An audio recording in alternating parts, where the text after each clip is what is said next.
안녕하세요. 우여곡절이 많은 60여 년의 인생을 산 여자입니다. 살면서 어떤 건 무슨 수를 써서라도 해야 하는 일이 있죠. 그냥 그게 옳고 그래야 하기 때문에 나중에 후회하지 않기 위해 수많은 희생과 노력을 해서라도 해야만 하는 그런 일이요. 하고 나서도 이게 과연 최선이었을까? 맞는 일이었을까? 살면서 수백, 아니 수천, 수억 번의 고민을 하긴 하지만 시간이 흐른 뒤 역시 하길 잘했다 하는 생각이 들면 그때 내 인생이 틀리지 않았다는 확신을 얻고 나면 또 그렇게 달콤한 순간이 없습니다. 저는 이번에 제 인생의 가장 큰 선택이 결코 틀리지 않았다는 걸 확인했고 조금이라도 제 인생 이야기가 여러분의 미래에 커다란 교훈이 됐으면 해서 이렇게 사연을 보내게 됐어요. 제 인생을 뒤돌아보면 그렇게 이타적인 삶이 아니었다고 말할 수 있겠네요. 적당히 착하게 살았고, 적당히 제 실속을 챙기고, 적당히 뻔뻔하고, 그렇게 적당히 베풀면서 살아서 어찌 보면 더 정없이 산 게 아닐까 하는 생각을 하곤 했어요. 서른에 만나 결혼한 남편은 늘 봉사나 기부를 숨쉬듯이 하는 사람이라서 지하철에서 자리를 양보하거나 길가에 쓰레기를 줍는 제가 비교적 덜 이타적인 사람으로 보이기도 했네요. 친절과 헌신에는 그 총량과 기준이 없으니 그저 나중에 후회 없이만 하자 하는 마음으로 살았죠. 근데 그런 적당했던 제 인생에 마치 신이 앞으로의 인생도 적당히 살 거냐고 테스트를 하기라도 하는 것처럼 커다란 전환점이 찾아왔어요. 토요일 초저녁에 초등학생이었던 아들이 밥은 안 먹고 치킨을 한 사코 시켜달라고 시위를 해서 두 마리를 시켜서 온 가족이 저녁 대신 닭을 뜯었습니다. 근데 많이 먹을 거라고 두 마리를 시키라고 한 아들은 다리 세 개를 먹고 배가 부르다고 쪼르르 방으로 들어가서 게임을 하더군요. 저도 남편도 입이 짧아서 애매하게 남은 치킨을 다 모아서 음식물 쓰레기를 버리기 위해 나갔습니다. 그 당시에 살던 집은 단독주택이었는데 골목에 바로 분리수거통과 음식물 쓰레기통이 있었어요. 음식물 쓰레기통 앞에서 서서 뚜껑을 열라고 하는데 뭔가 이상하더라고요. 누가 지켜보는 것처럼 얼굴이 간질거려서 옆을 딱 보니 바로 옆 골목 어귀에서 어떤 꼬마 한 명이 저를 빤히 지켜보고 있더라고요. 처음에는 놀라서 헉 소리를 낼 뻔했습니다. 어둑어둑해지는데 어린애 하나가 저를 그렇게 쳐다보고 있었으니까요. 왜 저렇게 보고 있지? 라는 의문이 들었죠. 유치원생 정도로 보이는 남자였는데 저랑 눈이 마주쳐도 피하지 않고 쳐다보고 있었네요. 계속 그렇게 대치하고 있을 수도 없어서 저는 통을 열어 남은 고기들을 통 안으로 쏟고 박스는 옆에 분리수거통에 넣었어요. 그리고 뒤를 돌아 집으로 가는데 제 발자국 소리에 맞춰 따박따박 하고 소리가 나는 겁니다. 몇 발자국 가다가 조심스럽게 뒤를 돌아봤는데 아까 그 꼬마애가 음식물 쓰레기통 앞으로 와서 바닥에 떨어진 치킨 한 조각을 후다닥 주워서 입으로 넣는 게 아니겠어요? 제가 버리면서 미처 떨어진 걸 몰랐는데 그걸 멀리서 보고 있던 애가 와서 먹고 있는 거예요. 그게 그 아이와 저의 첫 만남이었네요. 그 광경에 경악이나 당황보다는 마치 정말 보면 안 되는 걸 본 것 같았어요. 가슴이 이상하게 쩌릿하고 울렁거리는 게 저는 본능처럼 제가 보든 말든 버려진 치킨을 먹고 있는 아이에게 다가갔어요. 안녕? 너 이름이 뭐니? 제 인사나 질문에 아이는 미동도 하지 않았죠. 여전히 입에 치킨을 문 채로 커다란 눈만 또르르 굴려서 저를 쳐다봤고요. 근데 가까이에서 자세히 보니 이 아이 너무 지저분했습니다. 옷도 신발도 눈으로 눅눅한 게 보일 정도였고 치킨을 꽉 쥐고 있는 손도 까맣게 타 있었네요. 집은 어디야? 배고프니? 여전히 그 아이는 대답이 없었어요. 제 질문이 많아질수록 뭔가 더 경계하는 것처럼 보이기도 했어요. 저는 일단 아이 눈높이에 맞게 쭈그려 앉았고 아이에게 다시 말을 걸었습니다. 배고프면 뭐 먹을까? 아줌마 집은 저기 저 집이야. 대문 보이지? 배 많이 고프면 가서 밥 먹자. 아줌마가 맛있는 밥 해줄게. 그 치킨보다 더 맛있을 거야. 어? 괜찮아. 걱정 마. 다 먹고 아줌마가 집에 데려다 줄게. 저는 마치 외국인에게 우리말을 하는 것처럼 또박또박하게 말을 했고 크게 율동까지 했어요. 아이는 한참을 저의 원맨쇼를 지켜보다가 마지막에 제가 내민 손을 잡더라고요. 저는 그래, 걱정 마라는 말을 하면서 아이를 저희 집으로 데려갔습니다. 음식물 쓰레기 버리러 간 사람이 웬 꼬질꼬질한 아이와 손잡고 들어왔으니 저희 남편은 이게 대체 무슨 상황이냐 하고 당황해했죠. 뭐야? 누구야? 아, 여기 앞에서 만났어. 근처에서 사나 봐. 쓰레기통 앞에서 뭐 주워 먹을 거 있나 보고 있더라고. 아, 일단 알겠어.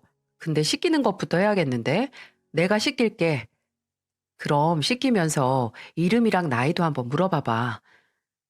남편이 아이를 씻기고 깨끗한 옷으로 갈아입히면서 아이의 이름이 윤진수이고 나이는 저희 아들과 똑같은 9살이라는 걸 알았습니다. 9살? 우리 명훈이랑 동갑이라고? 전혀 그렇게 안 보여. 난 유치원생인 줄 알았지. 내 생각에는 못 먹어서 아마 몸집이 왜소한 것 같아. 아까 씻기면서 보니까 아우 너무 말랐더라. 보면서 나도 모르게 한숨이 다 나오더라니까. 근데 애가 참 착하고 순해. 남편의 말을 듣고 저는 아이가 입고 있던 옷을 세탁기에 돌리고 바로 밥을 펐습니다. 아이는 산만하게 쌓인 고봉밥을 2그릇이나 먹었네요. 너무 급하게 먹길래 저와 남편은 천천히 먹으라고 밥솥에 있는 밥 다 먹어도 되니까 골고루 먹고 싶은 만큼 다 먹으라고 했습니다. 진수야, 진수는 어디 살아? 아까 아줌마 만났던 골목에서 가까운 곳에 살아? 집이 어딘지 설명해 줄 수 있어? 신진 슈퍼에서 오른쪽으로 돌면 3번째 있는 문. 그 슈퍼 골목이면, 아, 거기 재개발 단지인가 보다. 그럼 진수야, 엄마랑 아빠는 같이 살아? 없어요. 아빠는 하늘 날아갔고, 엄마는 어디 가는지 몰라요. 지금은 누구랑 살고? 할머니. 할머니랑? 그럼 지금 할머니 집에 계실까? 몰라요. 엄마처럼 나가서 안 들어왔어요. 저와 남편은 둘 다 똑같이 난처한 얼굴로 눈을 마주쳤습니다. 들어보니까 아빠는 돌아가시고 엄마는 집을 나간 것 같은데 같이 살게 된 할머니까지 집에 없다는 말에 순간적으로 경찰이나 기관에 연락을 해야 하나 싶었죠. 일단은 아이의 집부터 가서 상황을 한번 봐야 할 것 같아서 저는 아이와 손을 잡고 그 집으로 갔습니다. 그 당시 저희 동네에는 재개발 단지가 있었는데 거의 대다수의 집이 비워져 있었고 일부만 남아서 살고 있었거든요. 아이의 집도 그런 경우였겠죠.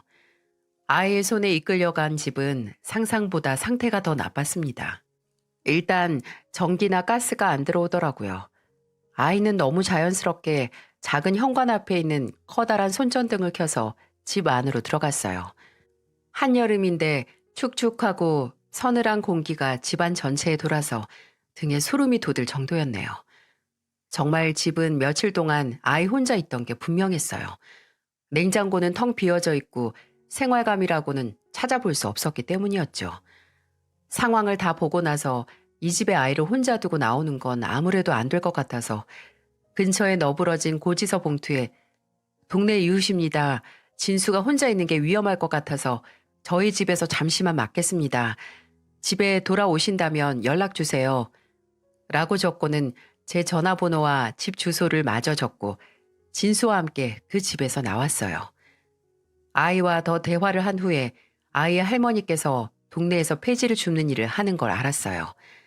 그래서 그날은 아이를 저희 집에서 재우고 다음날 월요일 동네 주민센터에 가서 아이 집 주소지에 있는 보호자 이름과 혹시 할머니가 어디 갔는지 아는 사람이 없나 건너 조사를 시작했어요.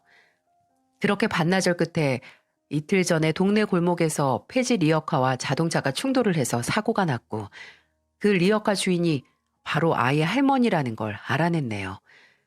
할머니께서 가까운 병원에 입원한 상태라는 걸 알고 바로 진수를 데리고 그 병원으로 찾아갔어요. 할머니께서는 그때 아직 정신을 차리지 못하셔서 미처 손주의 아니를 누군가에게 연락을 해봐달라 부탁할 수 없던 상태였던 거고, 아이는 그렇게 며칠 혼자서 방치됐던 겁니다. 나중에 정신을 차린 할머니께서는 아이를 데리고 온 제게 자초지종을 듣고 정말 고맙다고, 내가 사경을 헤매면서도 계속 진수 걱정을 했다고 하시면서 우시더군요. 근데 아이가 할머니를 다시 찾아서 다행인 것과는 별개로, 할머니께서는 교통사고로 엉덩이 골절을 좀 크게 다쳐서 더 이상은 폐지를 줍는 일을 못하실 것 같다고 의사가 말하더군요. 할머니께서는 그 말을 듣고 크게 좌절하셨죠. 아이고, 이걸 어째. 내가 우리 진수 학교 보내려고 그 돈 모으는 건데 이제 그거라도 못 모으면 우리 불쌍한 손주는 무슨 돈으로 공부시켜. 내가 못 산다 정말. 이걸 어째. 이걸 어째. 하루 벌어 하루 사는 아이의 집에서 그 수입이 끊기게 됐으니 아마 눈앞이 깜깜하셨을 겁니다. 할머니께서 일을 못하신다는 말을 병원에서 듣고 생각이 많아지더라고요.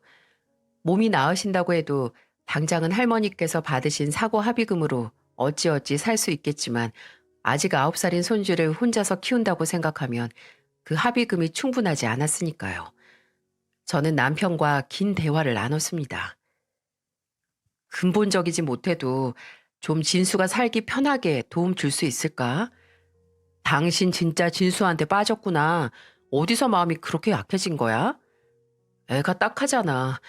아휴, 모르겠어. 그 쓰레기통 앞에서 누가 버린 음식 주저함도 없이 바로 주워 먹는 그 간절함을 봐서 그런가? 진수만 보면 괜히 가슴이 짠하다. 게다가 우리 명훈이랑 동갑이잖아. 진수를 보면 우리 명훈이 생각도 나고, 우리 명훈이는 따뜻한 집에서 사는데 그 어린 게 뭘 잘못한 것도 아닌데 그렇게 순하고 착한 애가 선택권도 없이 그저 그 상황에 적응하는 수밖에 없지 하면서 살아야 하는 게 서글프기도 하고. 그럼 작게나마 후원이라도 할까? 우리가 후원자가 돼서 진수가 학교 다니면서 필요한 일정한 금액을 지원하는 거야. 성인 되기 전까지 기본적으로 필요한 교육비 같은 거. 저와 남편은 상의 후에 아이의 할머니에게 말씀드렸어요. 할머니께서 허락하신다면 아이가 성인이 되기 전까지 후원자가 돼서 기본적인 지원을 하고 싶다고 말이죠. 할머니께서는 급작스러운 제안에 놀라시기도 했고 그냥 뭐라 말을 잇지 못하시더라고요. 저희는 그냥 진수만한 아들이 있고 여유가 조금이라도 있으면 그걸로 진수를 돕고 싶다고 말씀을 드렸어요. 그렇게 쓰레기통 앞에서 시작된 아이와 저희 가족의 인연이 후원이라는 형태로 변했습니다. 아이의 후원을 시작하면서 저와 남편이 또 신경을 쓰게 된 게 있는데, 바로 아들이 부모님이 동갑인 아이를 챙긴다는 걸 서운해하지 않았으면 해서 아들에게도 그전보다 더 섬세한 관심을 쏟았어요. 그 후에 할머니께서는 퇴원을 하시고 아이는 다시 할머니가 계시는 집으로 돌아갔습니다. 그리고 다시 학교에 다니기 시작했어요. 저와 남편이 마련한 새 책가방을 메고 새 신발을 신고 새 옷을 사고 새 필기용품을 들고 말이죠. 남편과 저는 일단 아이가 학교 다니면서 사용할 물건들과 옷을 새로 채워주는 것부터 시작했어요. 정말 기본적인 것도 없는 게 많아서 그것부터 채워줬네요. 아이는 말로 감정을 전하는 걸 어려워했습니다. 근데 안 하는 것도 아니었어요. 처음에는 저와 남편이 후원용품을 보내거나 직접 주고 나서 다음날 대문 안으로 편지가 하나씩 들어오더군요. 직접 두고 간 건지 대문 아래 틈으로 넣은 것 같았습니다. 바로 아이가 보낸 편지였어요. 거긴 아이답지 않게 깨끗한 글씨로 저희에게 감사의 인사를 하는 내용이 적혀 있었죠. 신발을 사주셔서 감사합니다. 오늘 그 신발 신고 축구를 했어요. 아줌마가 사주신 연필하고 노트로 공부를 했어요. 공부를 해서 오늘 본 받아쓰기 100점 받았어요. 라는 마치 일기 같은 내용이 적혀 있었고 저는 그 편지를 고이 간직했습니다. 어린아이에게 감사를 받기 위해 한 일이 아니라 어른으로서 그저 할 수 있는 일을 한 것뿐인데 아이의 인사는 제 마음을 따뜻하게 벅차오르게 만들기도 했고 또 그 얄팍한 마음에 부끄러움을 느끼게 만들기도 했어요. 아이의 기본적인 생활을 돕는 거에는 병원 진료도 포함됐어요. 할머니께서 아이를 데리고 다니면서 검진을 받게 할 수 없으니 제가 제 아들과 데리고 다니면서 기본적인 알러지 검사를 하거나 건강검진도 하고 예방접종을 마쳤죠. 어머, 진수는 견과류 알러지가 있네? 견과류 알러지가 뭐야? 견과류는 땅콩이나 호두 같은 걸 말하는 건데 그 알러지가 있는 사람은 견과류를 먹으면 안 돼. 먹으면 몸에 두드러기가 나고 심하면 목이나 폐까지 무리가 가서 숨쉬기도 어려워. 헐, 야, 윤진수, 너 땅콩 들어간 초콜릿도 못 먹겠네? 짱 불쌍하다. 불쌍할 게 뭐 있어. 그거 말고도 세상에 맛있는 게 많은데. 진수야, 학교에서 먹는 거 조심해야 돼. 알았지? 담임 선생님께는 아주마가 연락할 테니까. 아이는 마땅히 받아야 할 관심과 보살핌을 받으면서 무럭무럭 자랐습니다. 아이는 그 관심에 보답이라도 하듯 2학년에 올라가고 3학년에 올라가고 4학년으로 올라가면서 늘 반에서 반장을 했고 또 성적도 나날이 늘었어요. 학원은 보내지도 않았는데도 원래 머리가 좋은 건지 아니면 그만큼 노력을 하는 건지 성적이 우수해서 선생님들마다 후원자인 저를 만나면 아이 칭찬을 그렇게 하셨네요. 혹시 애가 도움을 받는다는 생각에 무리를 하는 건 아닌가 해서 종종 만나서 외식을 할 때마다 제가 공부를 좀 쉬엄쉬엄 하고 밖에서 더 뛰어놀라 해도 아이는 그냥 수줍게 웃기만 하더라고요. 이제 좀 구김살 없이 그 나이대에 맞게 해맑게 살 수 있을 것 같았는데 아이가 초등학교 5학년 2학기에 올라갈 때쯤 할머니께서 돌아가시고 아이는 다시 어린 나이에 큰 이별을 겪게 됐습니다.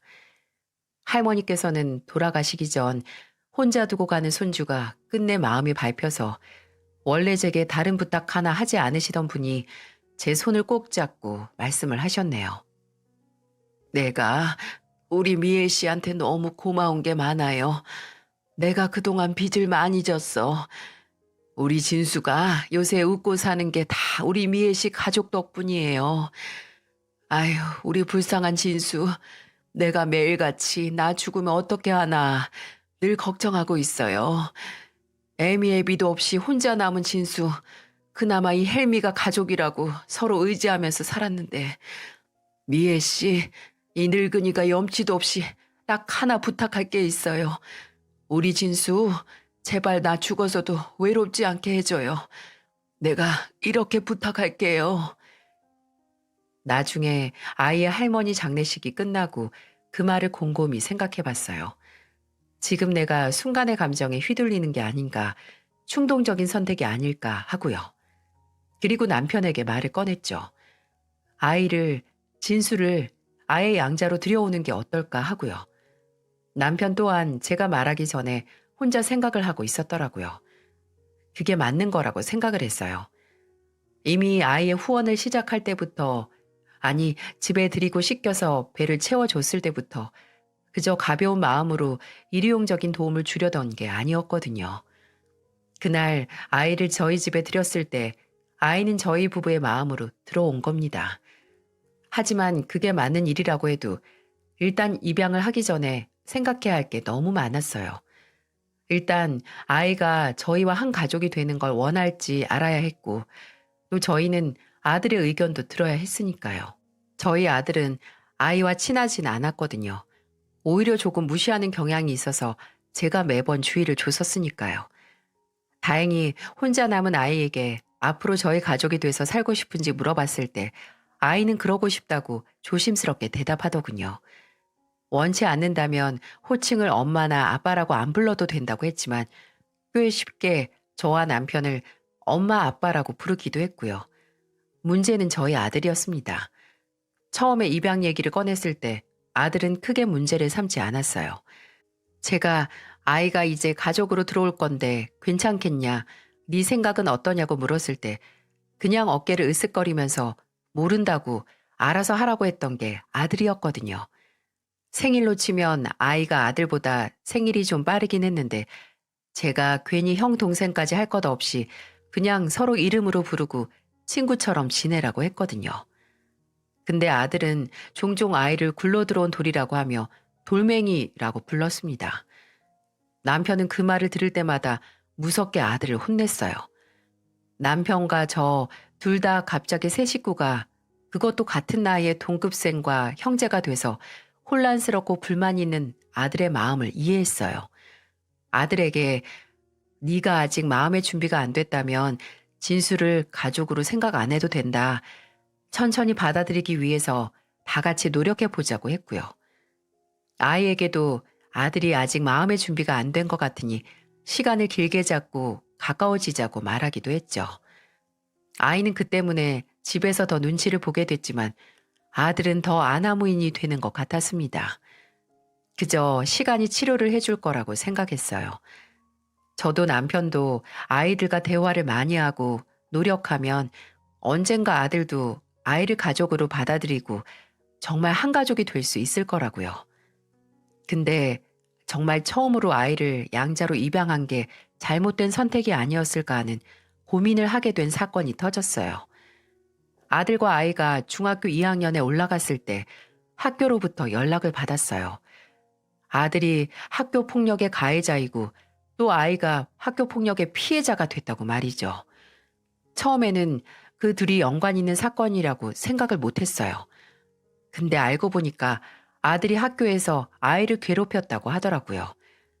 서로 다른 반이었는데 저희 집안 사정을 알고 있던 아이의 담임 선생님이 괴롭힘 현장을 발견하고 제게 연락을 한 거예요. 명훈이가 진수한테 글쎄 억지로 이걸 먹이고 있더라고요. 제가 알기로는 진수가 알러지가 있는 걸로 알고 있는데 명훈이는 장난이었다고 하고 진수도 안 먹고 뱉어서 괜찮다고 하는데 어머니께서 좀 알고 계셔야 할 것 같아서요. 담임 선생님이 제게 내민 건 땅콩이 들어간 초콜릿이었어요. 순간 어질했습니다. 내가 괜한 객기로 능력도 안 되는데 아이를 입양했나? 나와 남편의 선택 때문에 아들은 부모님의 관심을 나눠 가져야 하는 아이를 미워하게 됐고 또 그 아이는 그 미움을 받게 된 건 아닌가 하는 생각이 들어서 마음이 참 무거웠어요. 아들의 행동이 악질적이었지만 행동의 기저에는 부모의 일방적인 선택에 대한 불만을 표출하는 건 아닌가 싶었죠. 하지만 분명히 훈육이 필요한 사건이긴 했습니다. 최명훈, 진수를 왜 그렇게 미워해? 진수가 그거 먹었으면 어떻게 할 뻔했어? 아이, 장난이라고. 장난도 못해? 언제는 형제처럼 사이좋게 지내라며. 너 엄마랑 말장난하니? 그게 어떻게 장난이야? 다른 애들이 너한테 그러면 너도 그거 장난이라고 생각했을까? 엄마가 처음에 뭐라고 했어? 네가 원치 않으면 진수를 가족으로 생각 안 해도 된다고. 그냥 한 지붕 아래에 사는 친구, 또래 친구라고 생각하라고 했잖아. 네가 받아들일 때까지 이 아빠도 엄마도 진수도 기다린다고. 근데 왜 그렇게 진수를 못 괴롭혀서 그래? 어? 진수가 무슨 잘못이 있어? 저도 남편도 아들을 기다려주고 어떻게 해서든 대화를 하려고 했지만 별다른 변화가 없었어요. 아이와 아들은 절대 친해지지 않았고 종종 아들은 아이를 괴롭혔죠. 그럴 때마다 아이에게 미안하다, 명훈이가 너무 못살게 굴지라고 말하면 아이는 조용히 이렇게 말했어요. 괜찮아요. 명훈이도 이해해요. 갑자기 같은 아들이라고 제가 온 건데 미울 수도 있죠. 그냥 이 문제로 엄마랑 아빠가 저 데려온 거 후회만 안 하셨으면 좋겠어요. 그 말을 들은 후로는 아이와 아들 사이에 갈등이 생길 때마다 저와 남편의 선택을 의심도 하지 않았습니다. 아이를 정말 아들로 받아들인 이상 괜히 문제가 생길 때마다 의심하고 후회한다면 정말 아이를 온전히 가족으로 생각하지 않는 거니까요. 아직 어린애가 그런 걱정을 하고 있다는 걸 안 후로는 저도 남편도 마음을 굳게 먹었네요. 애들이 고등학교에 진학했을 때는 서로 다른 고등학교를 지망해서 갔습니다. 학교라도 따로 다니면 부딪힐 일도 없으니 더 낫지 않을까 했죠. 근데 시간이 갈수록 명훈이가 저와 남편의 죄책감을 이용하는 것 같았어요. 애들이 고등학교를 졸업했을 때 명훈이는 성적에 맞춰서 지방 전문대 진학을 했고 진수는 서울에 있는 꽤 유명한 법대에 진학을 했어요. 명훈이는 원래 공부에 취미가 없어서 저도 남편도 괜히 싫어하는 공부 시키지 말고 다른 하고 싶은 일 있으면 그 기술을 배워서 살길 바랬거든요. 진수는 학교 성적이 늘 좋아서 원하는 대로 공부를 시켰고요. 근데 애들이 대학에 들어간 지 아직 1학기도 지나지 않았을 때 명훈이는 돌연 학교를 자퇴하더니 군대에 들어가겠다고 했습니다. 저도 남편도 놀랐지만 명훈이가 아무래도 본인의 길이 아닌 것 같다고 군대 갔다 오고 나서 진로를 다시 정하겠다고 해서 그러라고 했죠. 그렇게 군대에 갔다 온 명훈이는 저희 부부에게 식당을 차리고 싶다고 손을 벌렸어요. 대학교도 자퇴했으니까 3년 학교 다닐 등록금 그냥 현금으로 주세요. 그럼 그걸로 알아서 식당 차릴게요. 군대에서 만난 선임이랑 같이 대학가에서 술집이나 창업하려고요. 저는 명훈이에게 너무 성급한 거 아니냐고 좀 더 생각해 보라고 했지만 명훈이는 막무가내였어요. 본인을 설득하는 저와 남편에게 공부 잘하는 아들한테는 돈 주는 게 안 아깝고 공부 못하고 지방 전문대도 자퇴한 아들한테는 투자하기가 그렇게 아깝냐고까지 해서 끝내 사업 자금을 받아갔네요. 저희 명훈이가 건방진 말을 한 건 맞지만 저도 남편도 늘 마음 한켠에는 명훈이에 대한 죄책감이 있었거든요. 어쨌든 저와 남편의 선택 때문에 명훈이가 부모에게 받을 관심을 나눠받아야 했던 건 사실이었으니까요. 그렇게 명훈이는 원하던 대로 대학가에 술집을 차렸고 진수는 로스쿨에 들어갔습니다. 처음에는 학비가 너무 비싸다고 로스쿨 안 가고 그냥 취업하겠다고 했는데 저와 남편이 극구 말리고 법대 간 게 아깝고 원래 변호사 되고 싶지 않았냐고 설득을 해서 들어간 거였어요. 진수가 로스쿨에 다니면서 밤낮 없이 공부를 하느라 집에 들어와 있는 시간이 적을 때 명훈이는 아예 자취를 시작했고 얼마 안 있어 예상치도 못한 소식을 들고 오더라고요. 바로 결혼을 한다는 소식이었어요.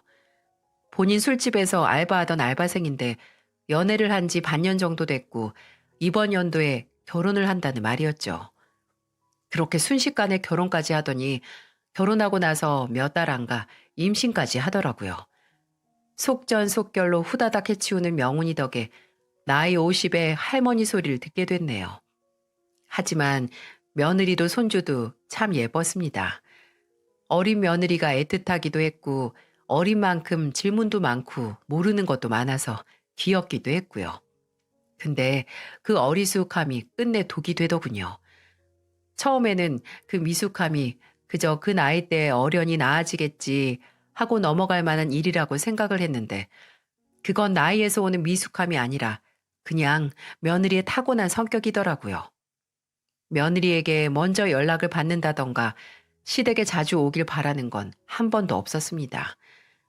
저희 부부는 제사도 안 지내서 그냥 명절에 만나서 외식을 하든 집에서 해 먹든 같이 밥 한 끼 먹는 걸로 만족을 했고 무소식이 희소식이라고 종종 서로 생각나면 연락하는 정도가 적당하다고 생각을 했어요.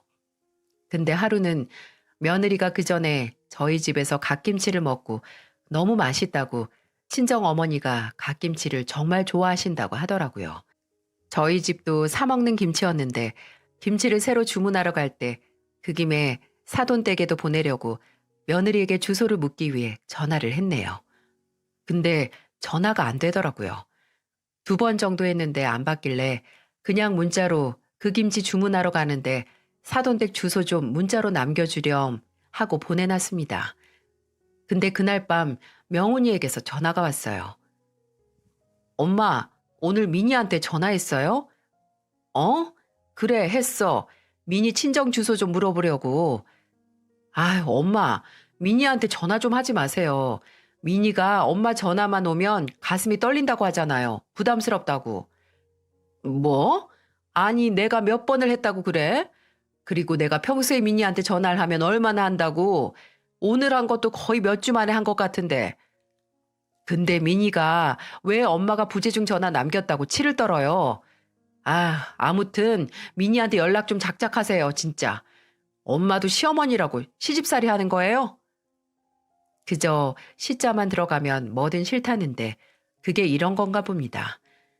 성가시고 괜한 배려를 한 것도 아니고 먼저 본인 입으로 친정에 보내고 싶다고 한 김치 보내준다고 주소 묻는 것도 싫다고 하니 저도 에너지 낭비할 것 없이 그냥 아예 신경을 꺼버렸죠.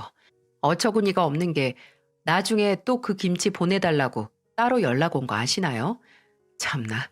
그냥 문자로 그 김치 파는 가게 주소만 보냈습니다. 근데 정말 문제는 따로 있었어요. 로스쿨에 들어갔던 진수가 변호사 시험을 막 앞뒀을 때였어요.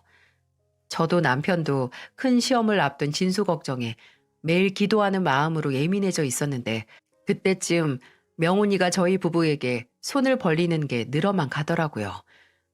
원래 종종 금전적인 도움을 요청한 적이 많았는데 그때마다 저나 남편이나 할 수 있는 한에서는 도와줬습니다. 명훈이에게는 가정이 있고 또 어린 손주가 있으니 장사가 잘 안 되는 날이 있구나 하고 안쓰러운 마음에서였죠. 근데 그게 점점 선을 넘는 거예요. 나중에 그 돈이 모두 며느리 허영심을 채우기 위해 쓰였다는 걸 알게 됐을 때 뒤로 넘어갈 뻔했네요. 휴대폰 문자 메신저에 보면 원하는 사진으로 프로필을 만들 수 있는 거 아시죠? 근데 그 사진이 매번 명품 가방 사진으로 바뀌어 있더라고요. 그냥 가방 사진이면 그러려니 하는데 그걸 들고 있는 사람이 며느리인 겁니다. 아니, 남편은 매달 집에 와서 돈을 받아가는데 며느리는 한 개에 4,500 하는 가방을 그렇게 몇 개씩이나 들고 다니더니 하루는 손주를 잠깐 저한테 맡긴다고 왔었거든요. 그때 타고 온 차에 글쎄 새로 뽑은 것 같은 외제차더라고요. 그 후에 또 명훈이가 돈 달라고 와서 그냥 보냈습니다. 네 아내한테 외제차나 명품 가방 사주려고 돈 받으러 온 거면 그냥 가라고요. 사치스러운 생활을 유지하기 위해 돈을 가져간 거라면 저희가 도움을 줄 필요가 없는 거죠. 명훈이에게는 더 이상 손 벌릴 생각하지 말고 둘이 알아서 벌어서 살라고 하고 보냈네요. 명훈이는 어떻게 이럴 수 있냐고, 나 지금 힘든 거 안 보이냐고 부득부득 소리를 질렀지만 이미 마음이 돌아선 저희 부부에게는 통하지 않았죠. 근데 그 후에 명훈이가 어떻게 나온 줄 아세요? 술에 만취를 해서 집에 전화를 하더니 이러는 겁니다. 아, 하나뿐인 아들 도와주는 게 그렇게 힘들어요? 아, 아닌가? 아들이 하나가 아니라서 안 도와주는 건가? 장래에 변호사 될 아들이 있어서? 아, 명훈아, 너 술 먹었으면 그냥 자라 자. 후회할 짓 하지 말고. 아, 잠깐만.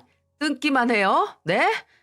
아, 엄마, 민희가 뭐라고 하는 줄 아세요? 부모가 돼서 돈 한 푼 안 준다고 우리 집더러 거지 집안이래. 네? 돈 있는 거 뻔히 아는데 안 준다고 마음이 거지인 집안이래요. 나 이렇게 돈 없는 인간인 줄 알았으면 아예 안 만났을 거래요. 진짜 거렁뱅이 같은 게 누군지 생각 좀 해봐라. 사치나 하려고 돈 빌리는 너희인지 아니면 자식 제대로 사람 구실하며 살았으면 해서 지원 끄는 나랑 네 아버지인지 그만 끊는다. 너 이렇게 부모도 못 알아보고 주정할 거면 아예 연락하지 마. 그 말도 안 되는 통화 이후에 저는 따로 며느리를 만나서 얘기를 했습니다. 애들 집 근처 커피숍까지 가서 며느리에게 이제 명훈이한테 일체 금전적인 도움 주지 않을 거니까 그렇게 알라고 했죠. 원하는 대로 살고 싶으면 남편 앞세워서 구걸하게 하지 말고 차라리 일을 하라고 했어요. 며느리는 아무 말도 안 하고 분한지 눈만 내리 깔고 있더라고요. 근데 그게 거대한 후폭풍을 불러왔습니다. 그날 밤에 술에 잔뜩 취한 명훈이가 집에 왔어요. 진수는 시험이 얼마 남지 않았기 때문에 늦게까지 공부를 하고 들어와서 집에 없었고 저와 남편만 있었거든요. 뭔가 잔뜩 성이 나서 들어온 명훈이는 갑자기 정말 짐승처럼 소리를 지르면서 온 집안을 휘젓고 다녔습니다. 명훈이 너 뭐 하는 짓이야? 몰라서 물어요? 엄마가 민희한테 가서 이상한 소리 했다면서요. 민희가 지금 나랑 못 산다고 하잖아. 나같이 시댁도 무능력하고 꼰대 같은 집안하고는 못 산대. 이거 어떻게 할 거야? 책임져. 며느리한테 무슨 소리를 들은 건지 저 때문에 이혼하게 생겼다고 고래고래 소리를 지르면서 집에 있는 화병을 들어 깨고 탁자를 밀어 넘어뜨리고 나중에는 아예 식탁까지 엎으려고 해서 남편이 말렸더니 부모도 못 알아보는 건지 남편까지 밀고 옆에 있던 저도 밀치려고 하는 겁니다. 그걸 본 남편이 머리 끝까지 화가 나서 처음으로 명훈이의 뺨을 내리쳐 버렸네요. 너 당장 이 집에서 나가! 너 같은 아들 둔 적 없다. 아내 말 하나 이리저리 휘둘려서 부모도 못 알아보고 네가 그러고도 사람 새끼야? 우리가 널 어떻게 키웠는데 행여 나중에 원망하고 상처받을까. 나랑 네 엄마가 얼마나 참으면서 살았는데 이 은혜도 모르는 놈? 당장 나가! 아, 그러셨어요? 죄송하게 됐네요. 나도 이렇게 그지 같은 집구석 제발 오라고 해도 이제 안 와. 명훈이는 마지막으로 식탁 의자를 발로 꽝 차더니 집을 나갔습니다. 저와 남편은 행여 집에 온 진수가 난리가 난 집을 보고 공부에 집중을 못하고 걱정을 할까 싶어서 화를 삭힐 틈도 없이 집 청소를 했네요. 바닥에 깨진 유리병을 치우면서 어쩌다 이렇게 된 건지 명훈이는 정말 진수를 데려온 이후부터 점점 엇나가다가 저런 인간으로 성장을 하게 된 건지 생각을 했어요. 정말 그렇게 안 되게 하기 위해 저도 남편도 노력했는데 그게 다 헛수고가 된 건지 하는 생각에 허무해졌네요. 가뭄에도 단비가 온다고 그렇게 암울했던 저희 집에 희소식이 날아왔습니다. 진수가 변호사 시험에 합격해서 그렇게 바라던 변호사 자격증을 따게 된 거예요. 합격 발표 당일에 진수는 합격 소식을 전하면서 저와 남편에게 절을 하면서 말했어요. 엄마, 아빠, 저를 살려주셔서 감사합니다. 그날 엄마랑 아빠가 저를 살려주셔서 제가 모든 걸 이룰 수 있었어요. 정말 감사합니다. 쓰레기통 앞에서 만났던 진수가 윤진수에서 최진수가 되어 제 아들이 되고 어엿하게 본인의 꿈을 이루다니 기쁨과 보람보다는 그저 지금까지 묵묵하게 버틴 진수가 애틋하고 또 고맙기만 했습니다. 또 진수의 성공이 빛이 날수록 괜히 명훈이에 대한 생각이 복잡해졌네요. 그렇게 진수가 시험에 합격하고 작은 변호사 사무실에 들어갔을 때 생각지도 못한 난관이 저희 가족을 덮쳤어요. 남편이 담낭한 판정을 받은 겁니다. 이미 2기가 지나가 간이나 담관까지 퍼진 상태에서 어떻게 손을 쓸 수가 없었죠. 담낭암은 암 중에서도 초기 증세를 알아차리기가 어렵다고 하는데 불행하게도 남편이 그런 경우였어요. 남편에게 남은 시간은 고작 반년도 안 됐죠. 진수는 남편의 암 진단 소식을 듣고 막 들어간 변호사 사무실을 그만뒀어요. 그리고 남편 옆에서 간병을 시작했습니다. 엄마가 혼자 아빠를 어떻게 돌봐요. 아버지 부축하는 것도 힘들어 하시면서 제가 아빠 옆을 지킬게요.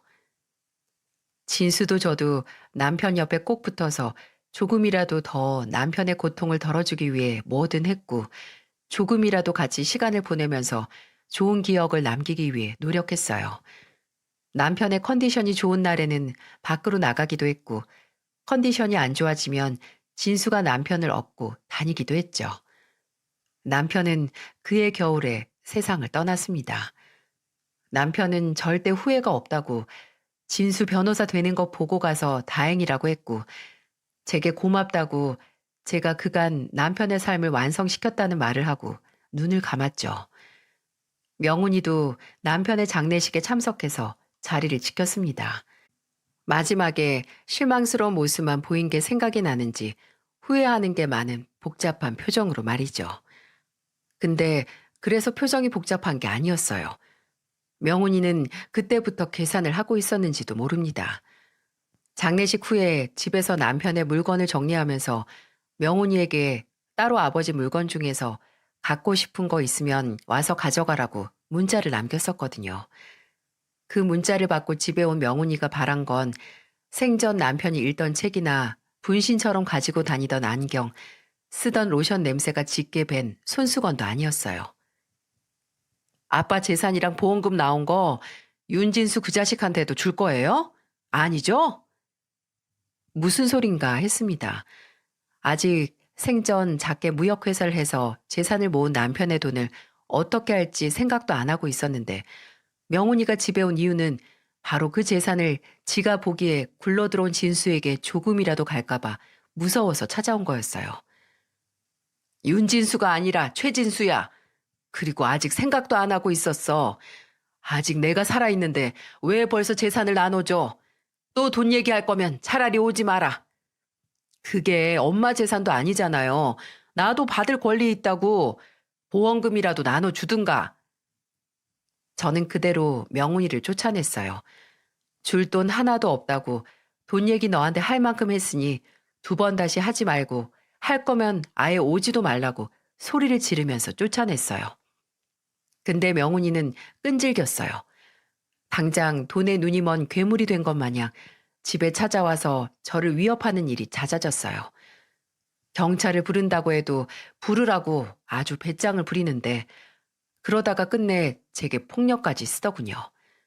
매번 위협만 하더니 이제는 아버지가 없는 집에서 어머니 혼자 있으니 애가 분간을 못하고 고삐가 풀려서 덤비는 겁니다. 사업이 힘드니 일단 1억만 내놓으라고 저를 밀치고 물건까지 던져서 맞아 넘어지고 멍도 들었네요.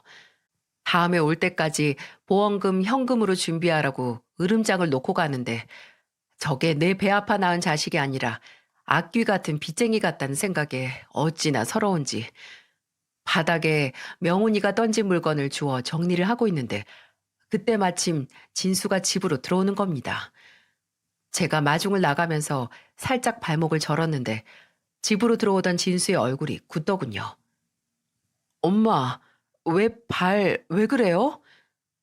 뭔가 이상하다는 걸 눈치챈 진수가 집 안으로 들어와 바닥에 널브러진 물건들을 보더니 제게 다가와 천천히 저를 살펴보더군요. 그리고 팔목에 든 멍과 목에 난 상처를 보고 표정이 무섭게 변하더니 말했습니다. 이거 최명훈이죠? 와서 엄마한테 폭력까지 휘둘렀어요? 걔 성격 알잖니. 또 지 성질 못 이겨서 그런 거지 뭐.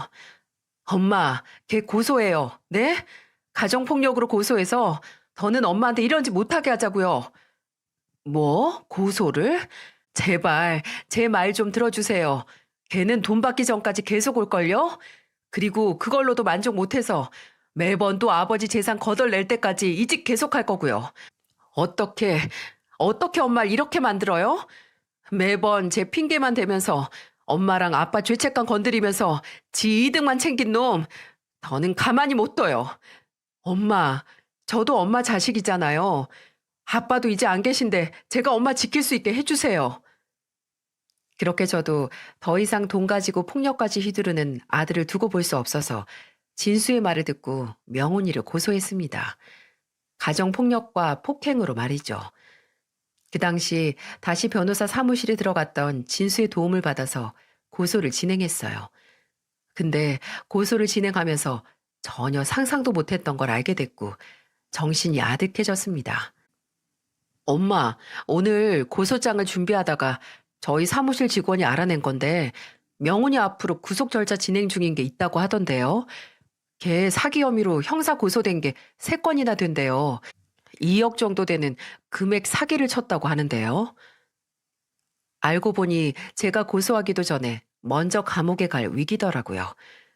제게 돈을 달라고 했던 것도 그 합의금을 어떻게든 해결해서 감옥에 가지 않기 위해서였던 거죠. 근데 민사 고소가 아니라 형사라니 구속을 피할 수 없을 거라고 진수가 그러더군요. 나중에 며느리에게까지 연락이 와서 제게 제발 도와달라고 합의금이랑 또 고소 좀 취하해달라고 싹싹 비는데 다 업보라고 하고 무시했습니다. 근데 참 악독하게도 부지런했던 게 제가 신분증을 분실한 적이 있었거든요. 근데 명훈이 그 녀석이 제 신분증으로 휴대폰을 개통을 해서 그걸로 은행 대출까지 신청한 거 아시나요? 이게 정말 말이 되나요? 어느 날 갑자기 은행에서 대출 신청된 거 물어볼 게 있다고 연락이 와서 뭐지 했는데 다 명훈이 그놈 짓이었던 겁니다. 앞으로도 뒤로도 제게 돈을 어떻게 해서든 가져가려고 했던 거죠. 다행히 진수가 은행에 연락을 해서 해결을 했고 명의 도용까지 더해져서 고소를 했네요. 끝내 제 아들 명훈이는 죗값을 받기 위해 감옥에 들어가서 형을 살게 됐어요. 형량이 확정되고 나서 그런 생각이 들더라고요. 제가 명훈이를 이렇게 만들었나 하고요. 다른 부모들도 다 마찬가지 생각일 겁니다. 자식이 잘못을 하면 부모인 제 행동을 돌아보게 되죠. 근데 그 죄책감도 다 부질없는 것 같아요. 정말 안 한 게 없었거든요. 명훈이가 자라오는 환경에서 혹시나 진수의 입양 문제가 나쁜 영향을 미치지 않도록 말이죠. 근데 부모인 저나 남편이 무슨 짓을 해도 바뀌지 않았으니 받아들이는 자식에게도 책임이 있는 거겠죠.